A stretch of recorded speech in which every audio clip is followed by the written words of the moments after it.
Welcome back to the Bear Down Podcast on NCAA Football 14, guys. It's an inside look at our Arkansas A&M Black Bears Dynasty. Fam, we are rolling right now. 11-0 on the season, number 3 ranked in the nation. Getting ready to head to the Big 12 Championship, taking on a familiar foe. The 10-2 TCU Horned Frogs and Ruben Taylor at quarterback. We're going to get ready to jump into things here in a few minutes, man. Get ready because we're going to go over all the stats from the regular season. We're going to look at the top 25. We're going to look at the BCS standings. We're also going to take a peek at recruiting, and we're going to get ready for the Big 12 Championship. We're going to look at TCU's roster, take a look back at when we beat them earlier in the season, and we've got 2 new segments for the show. It's going to be a great show, so make sure you guys sit back and relax and grab some snacks, man. We're about to have some fun. But first, we got to check in with our sponsor. You guys already know who it is. It's Manscaped. Tournament season is here, baby. And it's time to take care of all your hair and holes with the best tools for the job. I'm talking about my sponsor today, Manscaped. It's the global leader in men's grooming from head to toe. When that clock winds down in March, make sure you're clutch and avoid the upset with Manscaped's Performance Package to keep all your hair and holes tamed. Now, shout out to Manscaped, man. They're trusted by over 2 million men worldwide. They want you to join their movement and start taking care of your balls. That's important. Take care of your balls. If you head over to their website right now, manscaped.com, use the code BIGCGOTGAME. You're going to get 20% off of your purchase and free shipping. That's when you go to manscaped.com, use the code BIGCGOTGAME for your exclusive offer. Now, we all know our brackets are not going to be perfect, but with Manscaped's Performance Package, you can be confident that your nose, your ears, and your balls will be. But shout out to Manscaped. Real talk, man. They're doing something dope. Your purchase goes towards a good cause because they're partnered up with the GOAT, LA Lakers star Alex Caruso, and the Testicular Cancer Society to bring awareness to testicular cancer, men's health, and early cancer detection.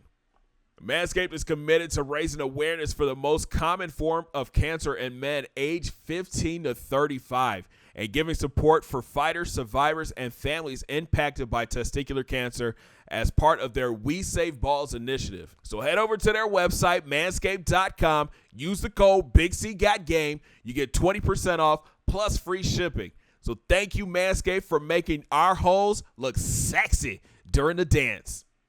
Again, thank you to Manscaped for sponsoring the Bear Down Podcast. Make sure you guys check out those links down in my description, all right?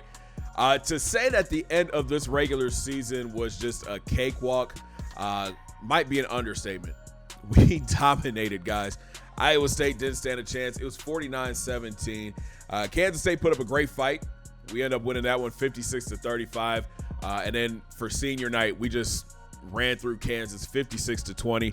Great to have Corey Gonzalez back on the field. He put up some big numbers. I don't know what we're going to have to do to shore up the end of the season for our team.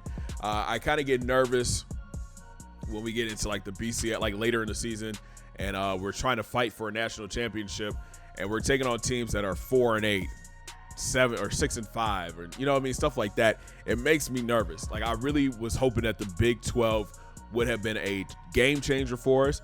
They get a lot more respect than the Sun Belt does, but record-wise, this conference wasn't that good this year. I'm not even going to front. Arkansas is ranked, TCU was ranked, and that's it. You know what I mean? Like Texas, I don't think Texas is ranked anymore. Baylor's not ranked. A-State's not ranked. Oklahoma's not ranked. We thought coming into this conference, we were going to have some competition.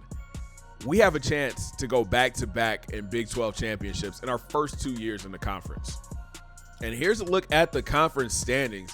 We're 11-0, 8-0 in conference.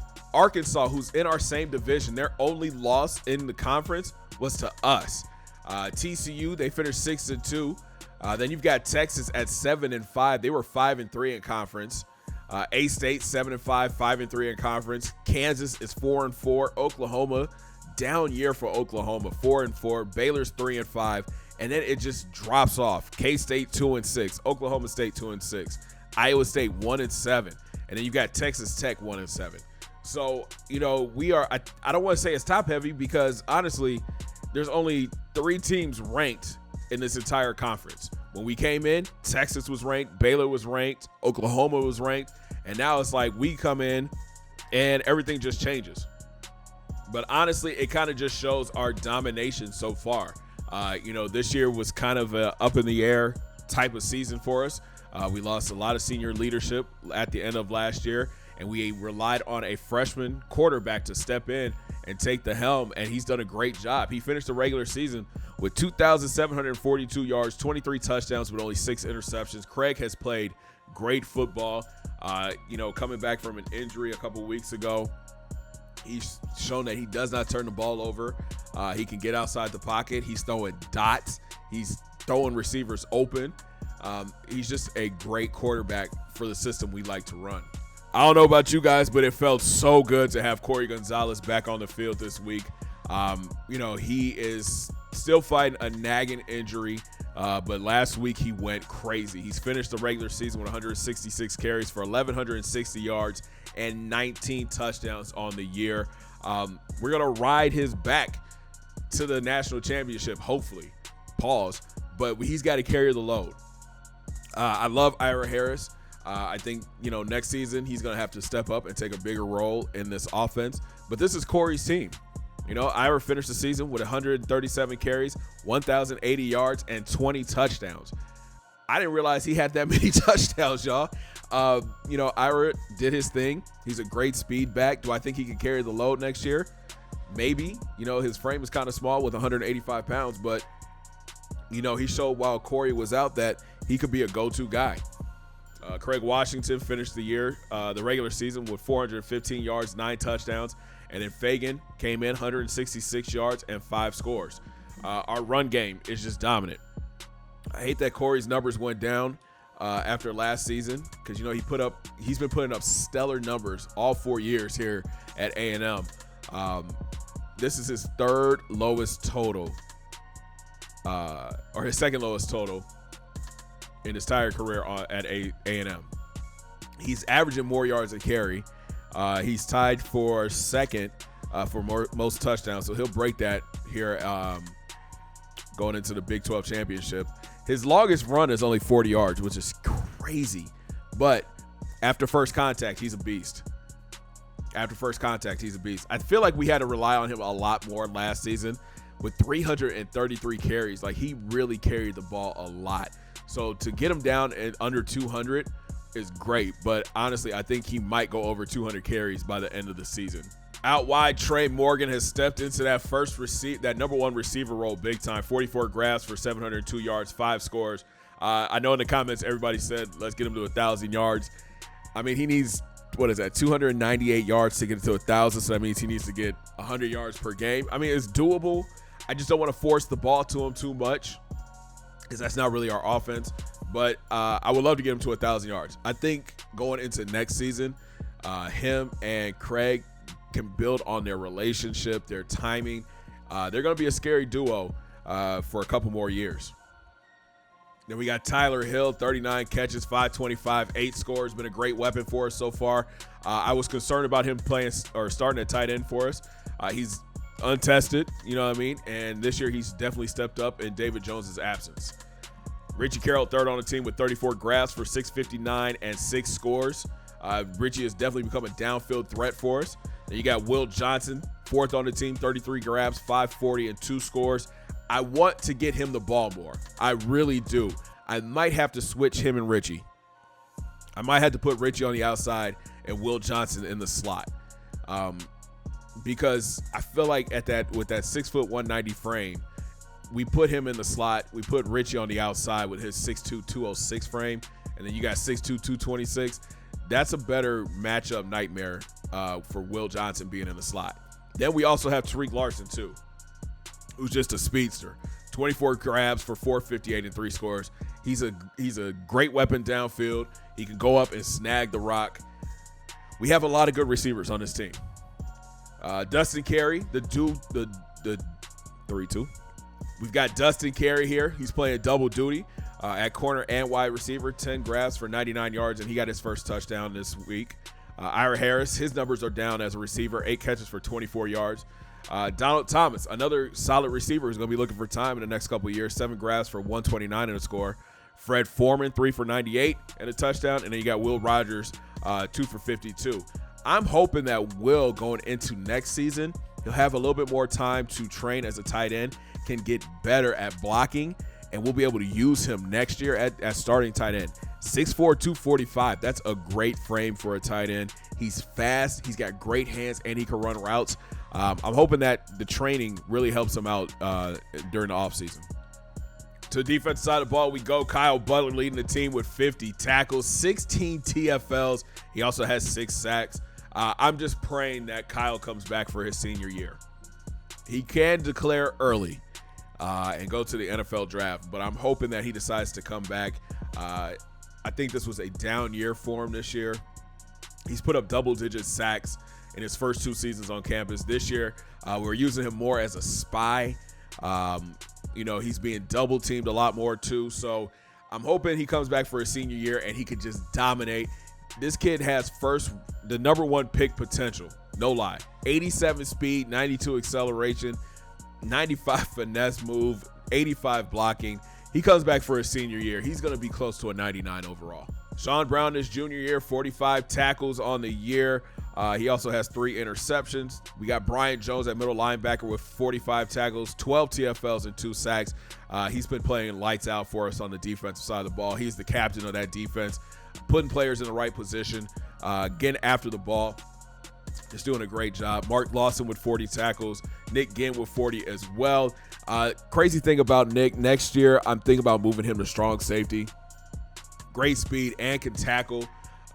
We have some moving around we need to do on our defense. We're losing Nate Johnson at the end of the year. We're going to be looking for somebody to step up and take his place at the hybrid, the hybrid linebacker safety position. And I think that's where Will Mosby will come in. If we move Will Mosby to the hybrid position, move Nick to a starting strong safety position, I think that'll be a great fit for our defense. Jason Harris having a solid sophomore year, 35 tackles, 5 TFLs with 2 picks. Mark Lawson, I even mentioned, he's got 6 interceptions on the year. Just locking down. He'll have his moments where he'll get burnt and routed up, but then he jumps back and gets an interception and turns things around. Nick Ginn has 2 picks. Jason Harris has 2 picks. Nate Johnson in the senior year, 28 tackles. Saw in the comments, man, somebody was saying that he has a nose for the ball. This dude is always around the ball now. Sometimes he gets pancaked just because he's a little bit on the lighter side going up against these offensive linemen. But when he wraps up a running back or quarterback or a receiver, they're going to the ground. Matt Scott has 27 tackles and a sack on the season with an interception. And here's Will Mosby, 25 tackles, 1 TFL. Now, again, this is the guy I was talking about, moving him to more of a hybrid linebacker safety position. 87 speed is my biggest concern. If you remember the beginning of the year, he was getting cooked, completely cooked. So that 87 speed concerns me. So if we move him down to a linebacker position and allow him to cover tight ends with that 81 man and that 90 zone and an 84 play rec, I think that's a better fit for him. He's a great tackler as well, and his size at 6'1", 223. He's built like an outside linebacker, but he just has safety traits. Here's Dustin Carey on the defense side of the ball, 24 tackles, 3 TFLs, no picks. We've got Charlie Parks with 23 tackles, 13 TFLs, and 2 sacks. And Corey Mark, 22 tackles with 6 sacks. Here's a look at the sack numbers. Corey Mark and Kyle Butler lead the way with 6. Then you got Brian Charles with 3, Bentley with 2. So does Dante Bryant, Charlie Parks, Brian Jones, Nick Ginn. Calvin Mullins has a sack. James Riley has one as well. Bo Reynolds. There's Ben Bowen. He's been a solid outside linebacker for us. Want to get him some more playing time. 12 tackles, 4 TFLs, and a sack. Matt Scott has a sack, and that's it. Turnover department, Mark Lawson leading the way with 6. Sean Brown has 3. Nick Ginn and Jason Harris each have 2. Then you got Bill Jennings with a pick. Jermaine Coco has 1, and so does Matt Scott.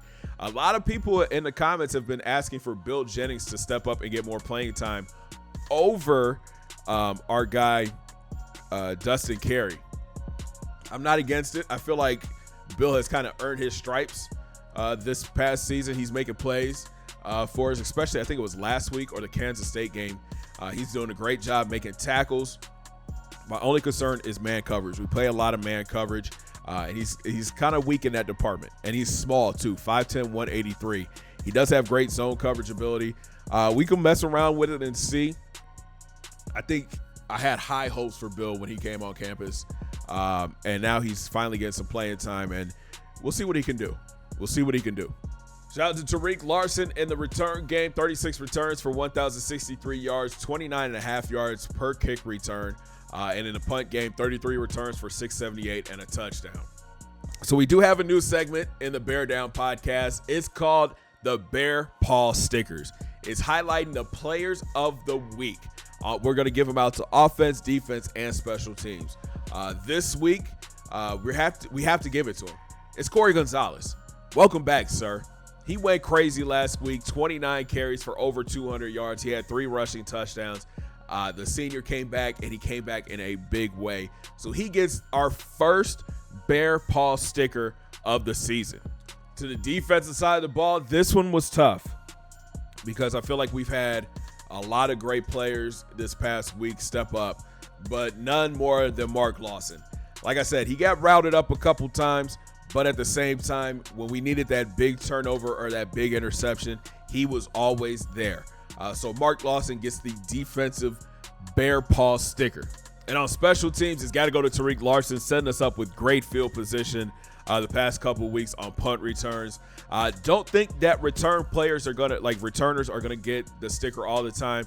If there's a guy who makes a play on the special team side, that's who's gonna get the sticker. If you get down there, make a tackle on kickoff or punt return or punt coverage, you'll get the sticker. But this week, Tariq Larson set us up with great field in the K-State game and in the Kansas game that allowed us to score touchdowns and have short fields. So Tariq Larson, congratulations. You get the Bear Paw sticker this week.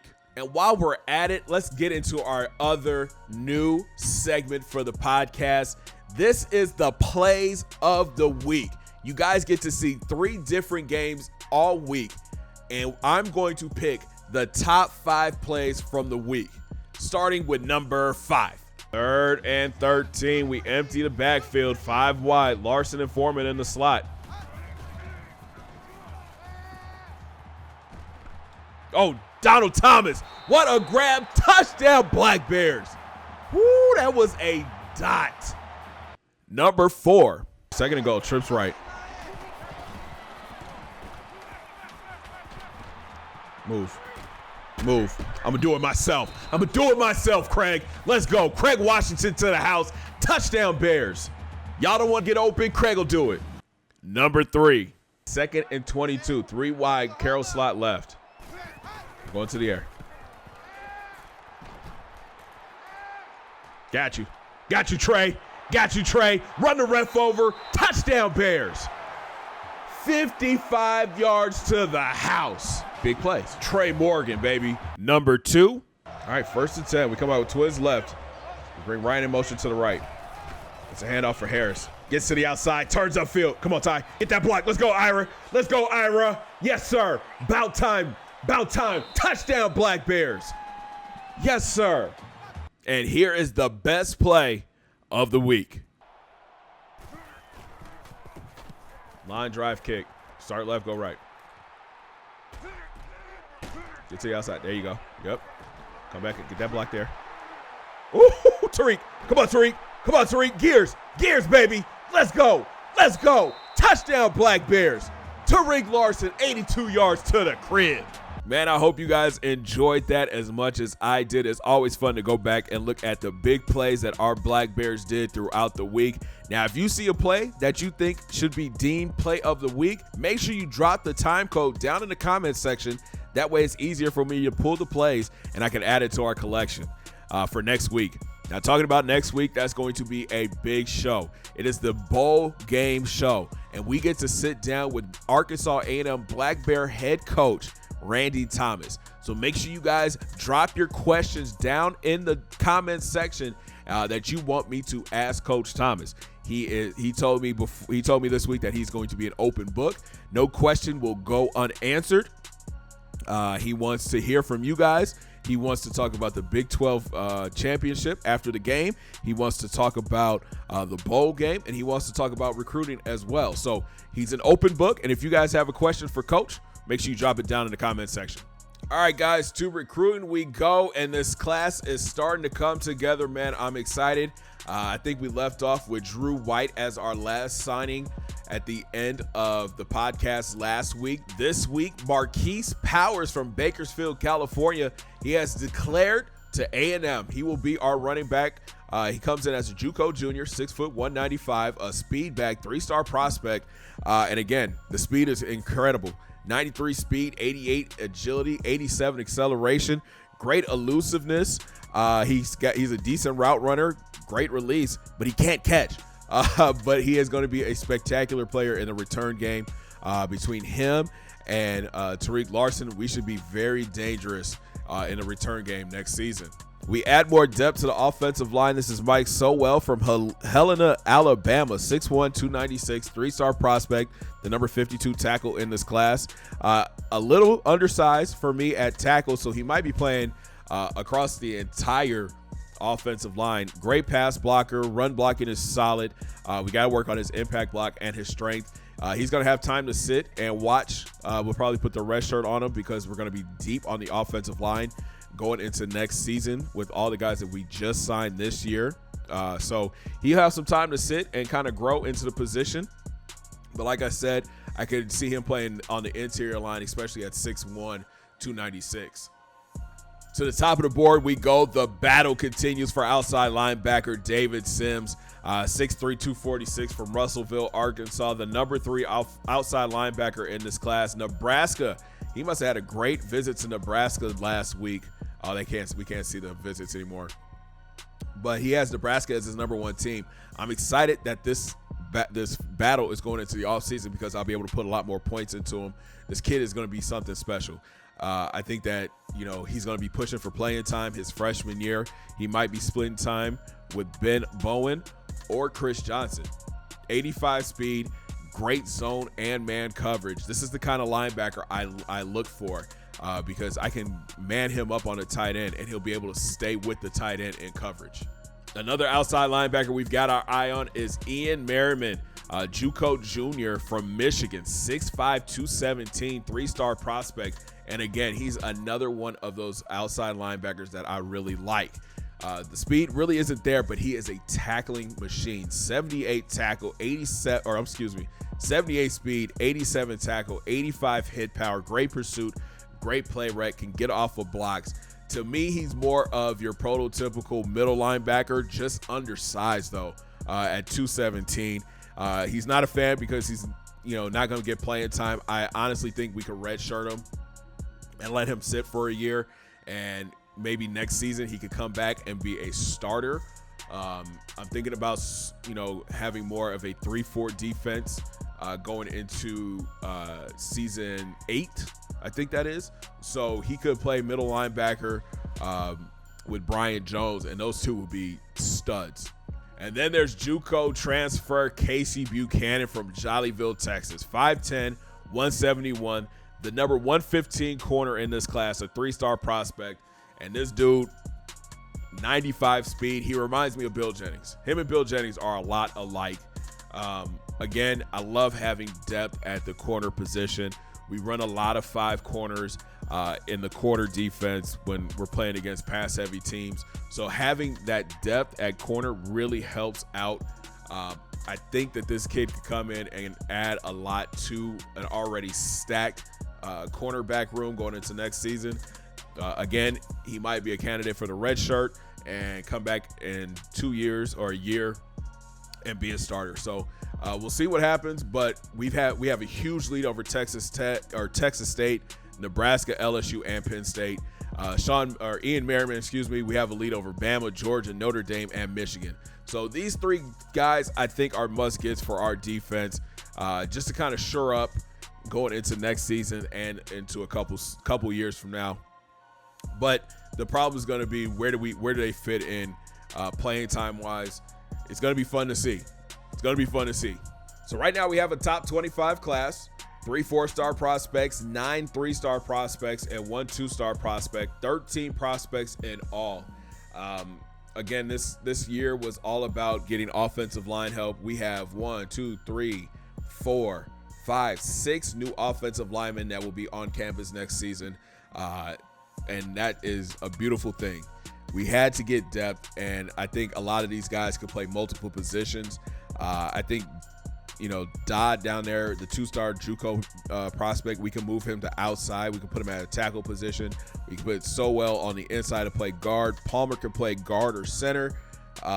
White could play guard or center. Same with Robinson and McMillan. So these are guys that have a lot of different positions and that bring a lot to this team. So let's take a look around college football at some of your guys' creative players that you've put into this dynasty so far. We'll start things off with Johnny McNair, the freshman quarterback out of Colorado. He's only thrown 2 passes this season. He does have a chance to become the starter if he does great this offseason. Will Whitaker, the starting quarterback right now, will be graduating, but McNair is going to be pushed from Alan Walker, the redshirt sophomore from Texas. To Syracuse we go. They have 2 running backs here. We'll start things off with Jacob Kerr from right here in Conway. He's a power back and has yet to see the field. He's behind 3 really good running backs, James Moore as a junior, Stephen Tolbert as a sophomore, and then Gerald Brooks, the starter, as senior. Kerr and Benjamin too, Mikey Benjamin, the true freshman from New York. These 2 are the future for Syracuse's backfield, but how long are they going to be around if they have to sit behind, 2 more backs for another 2 years? Here's Osiris Richmond IV, a running back out at UAB. He's got some touches this year, 30 carries for 135 yards, a touchdown. His longest rush was 12 yards, and he's averaging 4.5 yards per carry. He's sitting behind Mark Mack, who's a redshirt junior, and then Casey Gaston, who's going to be a senior. So Richmond might be getting some more playing time next year since Gaston is graduating, but look for Mark Mack to probably be the starter. Down to LSU we go. This is Kenyon Kelly, 5'8", 185-pound sophomore. He's got some touches this year, 12 catches for 110 yards. His longest reception has been 24 yards. Again, he's sitting behind some really good players, man. 2 senior wide receivers in Jordan Williams and Avery Smiley, and then a junior in Joel Horn. So Kelly could get the start next year. And here's Zion Rose, another sophomore. He's got 1 catch for 3 yards. It looks like Kelly and Rose are going to be the starters next year alongside of Joel Horn. Ozzie Zuninga from Missouri, a 6', 191-pound sophomore corner. This year he's got a lot of playing time. Apparently he's got 8 total tackles, 4 pass deflections, so he can't pick balls off. That's basically what they're telling us. Great speed, solid coverage ability. Going into next season, it looks like he'll still be sitting behind a couple of players. Inman will be a starter next year. Then you've got Pat King as a starter. Will Kent will be graduating, and then Pendleton will be a senior as well. So Zuninga might be cornerback number 4 going into next season. Hopefully he moves up the depth chart and has a great offseason where he trains and becomes a little bit better. Here's Nick California from Oregon State. Only 1 assisted tackle on the season so far. It looks like he'll be the starting strong safety going into next season with Bill Harris graduating. I'm looking forward to seeing all you guys getting some playing time. I'm not even going to front. It was tough putting you guys on teams that already had some depth at the positions you guys were looking for. California was recruited from California to come to Oregon State. But I think going into next year, he should be a very solid, strong safety in his junior year. Now, one player that has stepped up and having a great season so far is Ed Lord. He's got 18 tackles, 5 TFLs, 28 assisted tackles, a sack and a half, and 5 deflections. He is the future at middle linebacker for UCF. We've got Leon Terry, who's a redshirt junior, and then Kevin Carter, who's a redshirt sophomore. Ed Lord is going to be a very good middle linebacker for this school. Another guy that has taken advantage of playing time is Smoke Willis down at TCU. We will see him again this week. 22 tackles, 23 assisted tackles. He's got 2 sacks, a pick, and 5 deflections. This kid is a star, and he's only a sophomore. He's going to be just getting better over time. 91 speed, 90 acceleration, 90 agility. Great tackler, great coverage ability, great play rec. At 5'9", 195, kind of undersized, but this dude is a player, and we have to keep an eye on him next week. And the last player we're going to take a look at today is Samuel Brewer, a redshirt freshman down at Arkansas. He's got the Razorbacks ranked this year, and he's having a pretty solid year. 2,200 yards, 22 touchdowns, 9 interceptions on the season. Actually getting outside the pocket as well, 419 yards and 1 rushing touchdown. The Rivals actually have a pretty good quarterback now, and we get to see him for the next 4 seasons. He's got some weapons that are coming in, some weapons that are already here. So this Arkansas squad is going to be stacked for the next few years. But guys, it is time. We are gearing up for the Big 12 championship, and it is a rematch from earlier in the season. We took on TCU and blew them out the water, 56-37. But this team is nothing that we can sleep on. They are a very solid squad, and Ruben Taylor has had himself a season. He threw for 3,288 yards with 32 touchdowns and 1 interception this year. Last week, he went 31 of 41 for 512 yards and 5 touchdowns. He's got a solid back in Hurd with 842 yards and 9 scores. His number 1 receiver is Jackson, 62 grabs for 885 yards and 9 touchdowns. His cousin Jackson on the defensive side of the ball, he has 36 tackles. Black leads the team with 2 picks and sacks. Jackson leads that with 9. And it's like Ruben turned into a brand new player this year.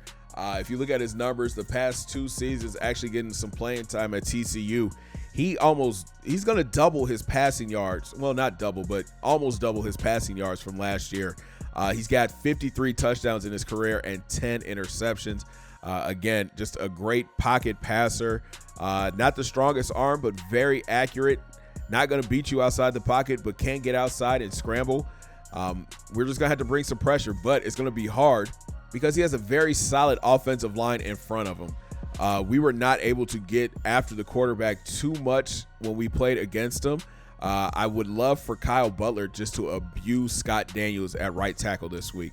I think I'm just going to let the dog loose. We've got to bring some pressure. We know Ruben cannot run.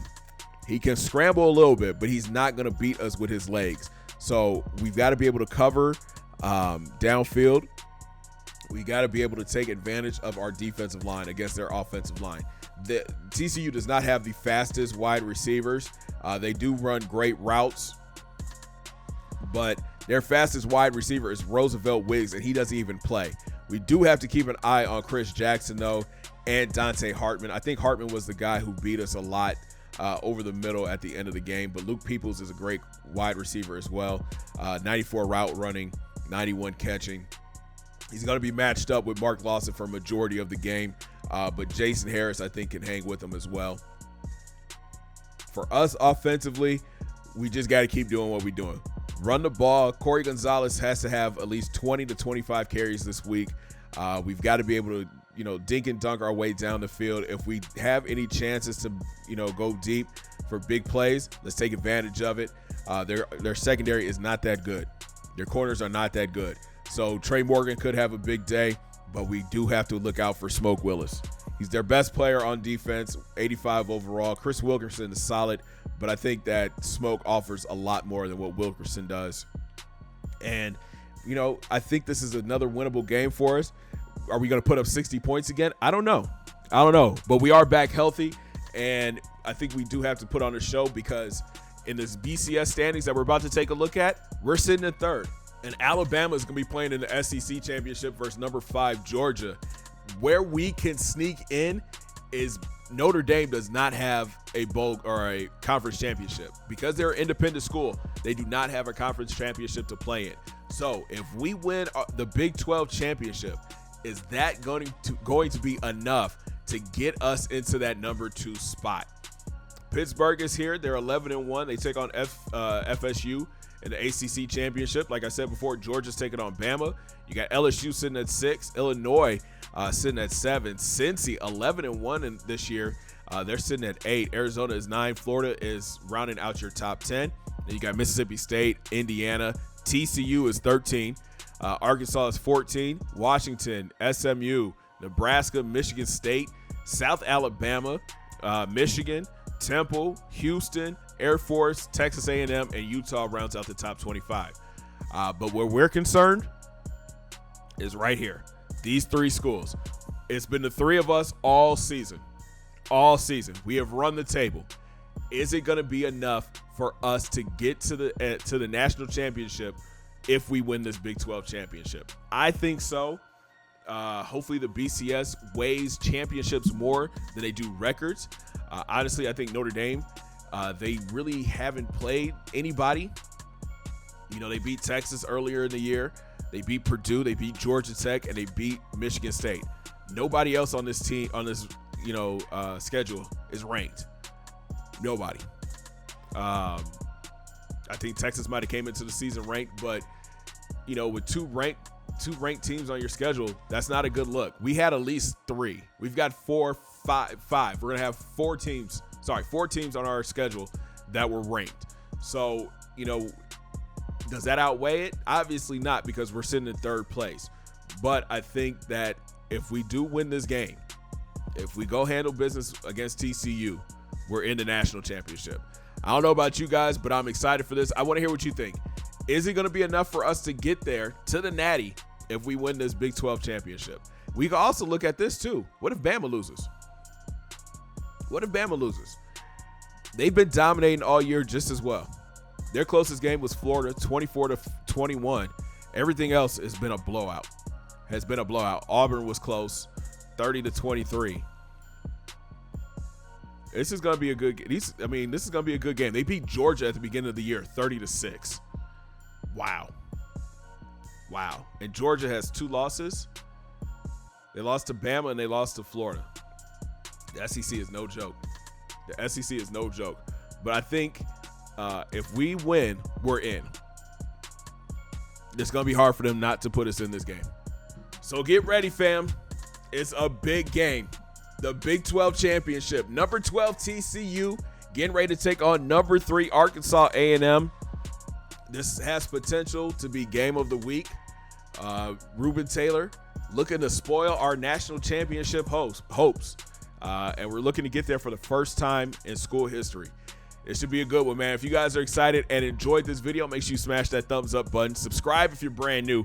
Don't forget to ring that bell, join the Noti Squad. And make sure you guys check out all those links down in my description. Follow your boy on Facebook, Twitter, and IG. And come through and join the Discord fam for exclusive content. And we will talk from the Big 12 championship. Number 3, Arkansas A&M. Number 12, TCU. A lot is on the line. This is going to be a great game, man. We'll talk from, I think we're playing in Cowboy Stadium. I think so. Have a great day, guys. 2 fingers in the air. Peace. Big thank you to all the members of the channel and the Patreons. If you would like to become a member or a Patreon, hit the links down below in my description.